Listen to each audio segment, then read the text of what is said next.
Assalamualaikum warahmatullahi wabarakatuh. Halo Sobat Tafsir, kembali lagi di podcast Bin Masir, Bincang Mahasiswa Tafsir. Oke, episode kali ini spesial banget nih, karena kita bakal bahas soal komodifikasi identitas dan ideologi dalam digitalisasi Al-Quran bareng narasumber yang luar biasa dari teman kita mahasiswa program studi Al-Quran dan Tafsir, yaitu Mas Burhan Ali. Nah, langsung aja kita sapa narasumber kita hari ini. Selamat siang, Mas Burhan. Ya, siang, Mbak. Nah, gimana nih kabarnya hari ini? Alhamdulillah, baik, sahabat. Oke, Mas Burhan ini semester berapa sih? Sekarang, alhamdulillah saya sudah masuki semester 7. Untuk semester 7 itu kesibukannya apa sih? Semester 7 ya, kesibukannya sama kayak mahasiswa semester tua lainnya ya. Ya, mulai nyusun skripsi, mulai melaksanakan KKN, tugas akhir, dan lain sebagainya.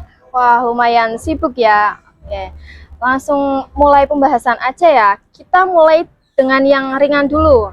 Oke, menurut Mas Burhan ini bagaimana sih konsep komodifikasi dalam konteks digitalisasi Al-Quran, termasuk identitas dan ideologi yang dapat dijadikan produk dalam platform digital? Terkait dengan komodifikasi, Ya. itu kan satu kegiatan yang menjadikan satu produk atau barang dagangan atau komoditi lah istilah kita, Ya. layak untuk diperjualbelikan. Ya, komoditi itu barang dagangan, di mana kita menjualnya di satu yang namanya komoditas. Nah, kegiatannya apa? Nah, itu komodifikasi. Nah, kenapa? Ini sebelum ke identitas dan ideologi Al-Quran. Kenapa komodifikasi itu sekarang terjadi? Karena ternyata komodifikasi itu pasti terjadi seiring berkembangnya zaman. Teknologi kita sudah canggih, berkembang pesat, maka yang mengiringinya pastilah digitalisasi. Nah, sekarang tinggal kita mau digitalisasi yang benar-benar digitalisasi atau ada unsur lainnya, semisal komodifikasi tersebut. Identitas dan ideologi kita sebagai muslim itu ternyata hampir nyaris saja akan tersentuh oleh komodifikasi jika kita tidak memanagenya dengan baik. Kenapa? Karena ternyata para kaum kapitalis, mereka yang selalu mencari keuntungan lebih dengan kepentingan pribadi, itu memanfaatkan potensi-potensi dari suatu negara. Dari misalnya kita katakanlah Indonesia. Indonesia itu kan 87%-nya didominasi oleh penduduk muslim. Betul. Nah, dengan potensi yang sebesar itu, mereka para kaum kapitalis memanfaatkan kesempatan itu untuk ayo deh kita manfaatkan populasi muslim di Indonesia dengan menjadikan agama mereka diperjualbelikan, kita jadikan komoditi, kita jadikan barang dagangan. Nah, sebenarnya apa sih yang dikomodifikasikan dari agama? Sebenarnya yang dikomodifikasikan dari agama itu adalah instrumennya atau simbolnya. Misal hijab, kemudian fashion Islami, ya, gamis, sorban, tasbih, kemudian misalnya makanan itu kan semua adalah simbol daripada Islam. Misalnya kita sebagai orang Islam itu kan terbatasi oleh aturan bahwa kita harus makan makanan yang halal, tidak haram.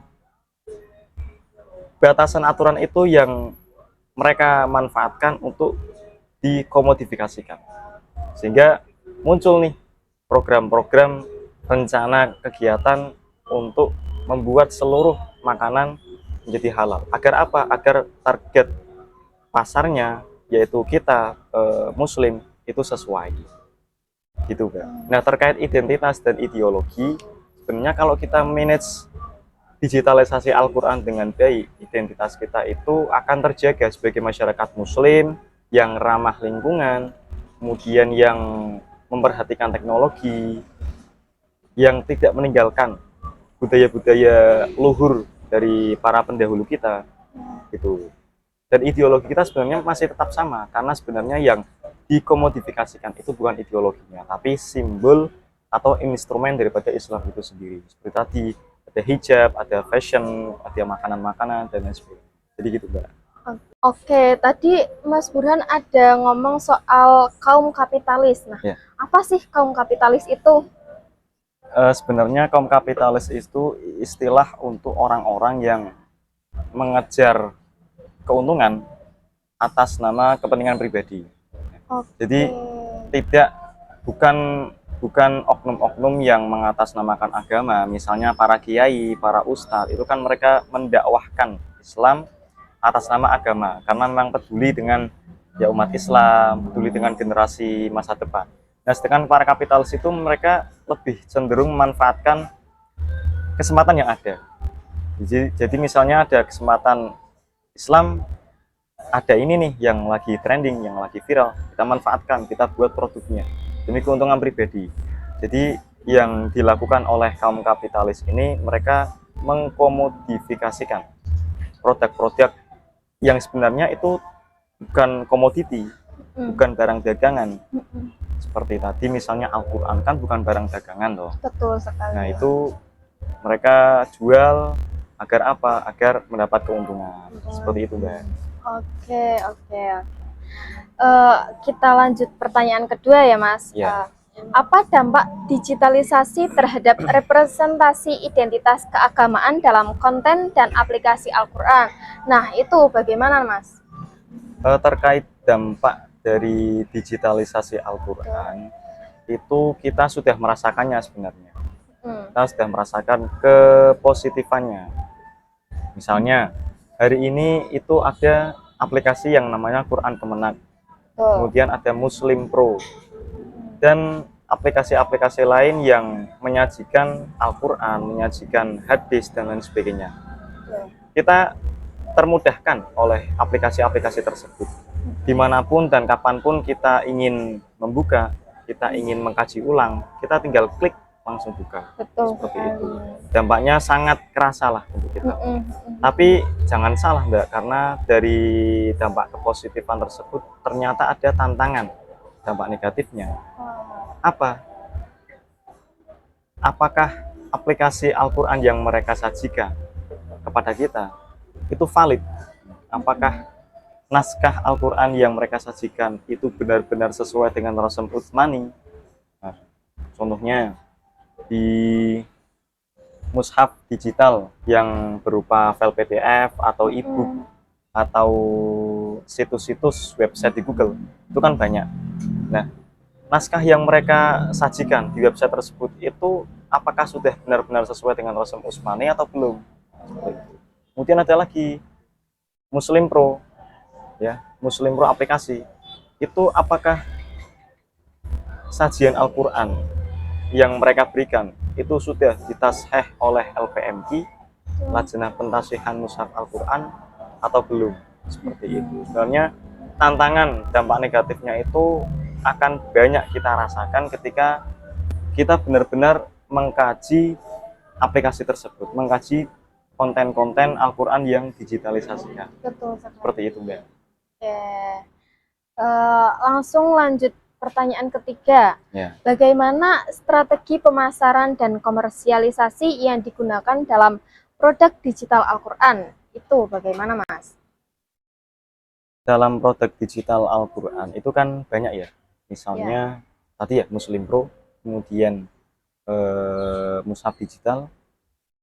Ya kita mungkin bisa kerucutkan ke aplikasi Muslim Pro dan Kemenak. Pemasarannya bagaimana? Strateginya bisa kita, ya bukan kita ya, tapi bisa dibanyakkan fitur-fiturnya. Karena aplikasi Quran Kemenak yang hari ini saja sudah bermanfaat untuk kita, mulai dari terjemahnya, penafsirannya, itu masih kita perlukan fitur-fitur lengkapnya. Misalnya Kompas. Betul. Kompas, kemudian kalender Hijriyah, kemudian penafsiran-penafsiran dari berbagai disiplin ilmu.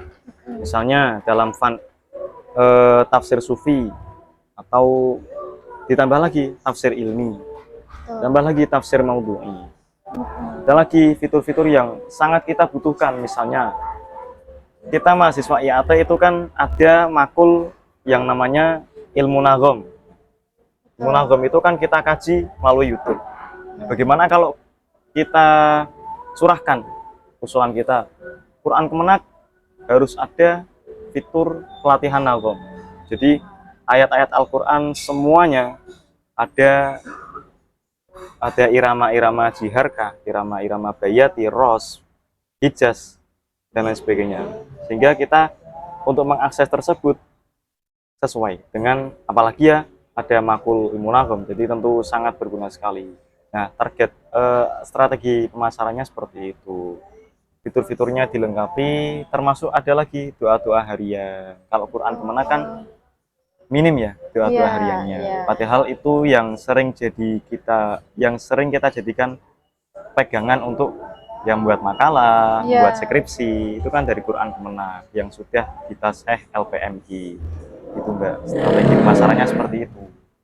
Wah, menarik sekali ya. Oke, kita lanjut pertanyaan yang selanjutnya. Bagaimana nih menurut Mas Burhan mengenai penilaian perubahan interpretasi dan pemaknaan Al-Quran akibat pengaruh digitalisasi dan komodifikasi? Terkait makna dari Al-Quran itu kan bersifat tetap ya, terjemahnya tetap. Ketika maknanya berubah, itu bisa dipastikan ada dua penyebab. Yang pertama mungkin dari para mufasirnya yang menafsirkan makna tersebut, dan yang kedua bisa dari penulisan teks yang salah. Nah, dari dua ini kita bisa analisis nih, apa sih penyebab perubahan interpretasi dari Al-Quran digital. Yang pertama itu tentunya dari medsos, media sosial atau aplikasi lah, atau medsos saja. Kita katakanlah TikTok atau IG, itu kan banyak akun-akun yang mereview, hanya sekedar mereview atau bahkan menafsir ulang beberapa ayat dari Al-Quran, kemudian mereka menyesuaikan dengan fenomena yang sedang hangat. Kita bisa tahu kenapa penafsiran mereka tidak sesuai, karena mereka tidak menyangkut pautkan atau memberi referensi. Oh, ini dari tafsirnya Syekh Jalaluddin, ini dari tafsirnya Prof. Quraisyihab, dan sebagainya. Sehingga apa? Sehingga nilai dari sakralisasi Al-Quran itu memudar.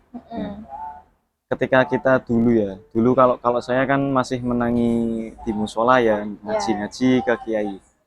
Itu kan sakral kan, kita wudhu, sholat, kemudian ngaji di majelis-majelis tafsir, itu kan kita dalam keadaan suci.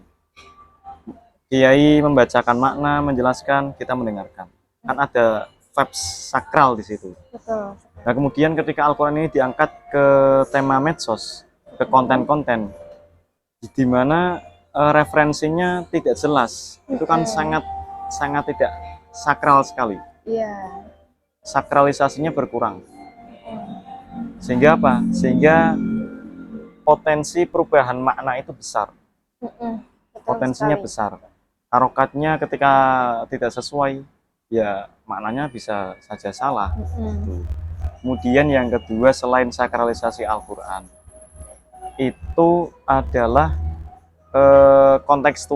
kontekstualisasi Al-Quran yang akan hilang.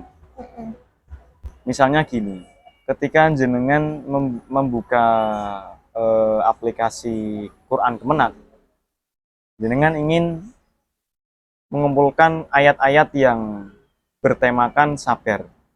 Ya, jenengan ketik as-sobru atau sobaro, bukan nanti keluar ayat-ayat tentang sabar. Atau jenengan mengetik tentang sholat, itu kan akan keluar ayat-ayat tentang sholat, dengan sholata tanha anil fasya wal munkar. Itu kan kita bacanya secara cepat. Oh, misalnya ada 10 ayat, kita baca secara cepat, surat ini, surat ini, surat ini, surat ini, surat ini. Nah, pencarian yang dilakukan oleh aplikasi-aplikasi seperti ini itu sangat tinggi, pencariannya sangat tinggi, karena mereka berbasis pada search pencarian. Mereka tidak mempertimbangkan sisi asbabun nuzulnya bagaimana, sisi host dan amnya bagaimana. Kalau di kitab-kitab kan jelas, ketika ada ayat-ayat Al-Quran yang temanya sama, mereka para mufassir kita pasti akan membubuhi atau memberikan keterangan asbabun nuzulnya ini seperti ini, yang ayat ini seperti ini, yang ayat ini seperti ini. Kalau di Quran Kemenak, di aplikasi-aplikasi yang sejenisnya, itu kan hanya memaparkan pencarian saja. Betul. Tidak ada asbabun nuzul, penafsiran dari mana, dan sebagainya. Nah, itu penilaian saya terhadap digitalisasi Al-Quran seperti itu. Nah, sedangkan penilaian positifnya ya banyak sekali. Kita mudah mengakses kapanpun, dimanapun. Kita mudah mencari ayat-ayat yang memiliki tema serupa. Seperti itu, Mbak. Betul. Oke, berarti tadi ada sisi positif, sisi negatifnya juga, tergantung kita menggunakan Al-Quran digital itu dengan bijak dan teliti. Betul. Oke, untuk selanjutnya memasuki pertanyaan terakhir. Bagaimana pendapat Mas Burhan mengenai rekomendasi untuk menjaga otentisitas dan keberlanjutan nilai-nilai keagamaan dalam digitalisasi Al-Quran? Untuk rekomendasi dari saya pribadi ini terkait siapapun di sana, mahasiswa IAT, baik itu IAT UIN Gusdur maupun IAT kampus-kampus yang lain, ketika sudah lulus dan ingin melaunchingkan satu aplikasi yang terbarukan, jangan lupa ya niatnya ditata. Jenengan ingin menyebarkan dakwah agar memudahkan akses atau ingin meraup keuntungan sendiri. Karena banyak terjadi para produsen buku, para produsen aplikasi itu melaunchingkan karya mereka hanya untuk keuntungan. Mereka tidak mempertimbangkan ini harus begini, ini harus begini. Banyak dari mereka yang keilmuannya itu sebenarnya tidak sama dengan karya mereka. Tapi karena mereka itu dipaksa oleh saya harus dapat kesempatan ini, saya harus untung. Mereka maksa agar ya melaunchingkan aplikasi-aplikasi tersebut. Kemudian rekomendasi yang lain bagi teman-teman yang ingin membuat karya tentang Al-Quran versi digital, ya jangan lupa untuk sowan ke LPMQ. Setidaknya Al-Quran yang jenengan buat itu pernah ditasheh oleh lembaga resmi penanganan Al-Quran, penanganan mushaf, ya Lajnah Pentasyihan Mushaf Al-Quran. Sehingga tidak terjadi karya-karya anak IAT Al-Quran tapi kok tidak mendapatkan izin atau tidak ditasheh oleh LPMQ. Seperti itu. Seperti itu ya teman-teman, jadi kita harus menjaga etika dalam menggunakan Al-Quran digital ini demi menjaga keberlanjutan nilai-nilai keagamaan di masa mendatang. Terakhir nih Mas, mungkin dari Mas Burhan ada closing statement untuk pembahasan kita kali ini. Seluruh teman-teman prodi baik dari UIN Gusdur maupun yang lainnya, silahkan kita manfaatkan aplikasi-aplikasi mushaf digital dan konten YouTube dan yang misalnya untuk menambah informasi. Tapi jangan lupa bahwa digitalisasi itu bukan sumber utama, itu sumber hidup. Sehingga tujuan tantangan utama kita adalah bagaimana kita manage digitalisasi Al-Quran agar sesuai dengan nilai-nilai dan norma-norma agama, dengan tidak menabrak kaidah-kaidah yang telah ditentukan oleh syariat, dengan tidak melakukan komodifikasi yang hanya mencari keuntungan pribadi. Luar biasa banget ya pembahasan kita hari ini. Nggak merasa kita sudah sampai di akhir pembahasan mengenai komodifikasi identitas dan ideologi dalam digitalisasi Al-Quran. Semoga obrolan tadi bikin kita makin melek bahwa Al-Quran digital bukan cuma soal akses cepat, tapi juga soal arah ideologi dan identitas yang ikut dibentuk. Terima kasih banyak untuk Mas Burhan yang sudah meluangkan waktunya. Terima kasih juga buat teman-teman yang sudah dengerin sampai akhir.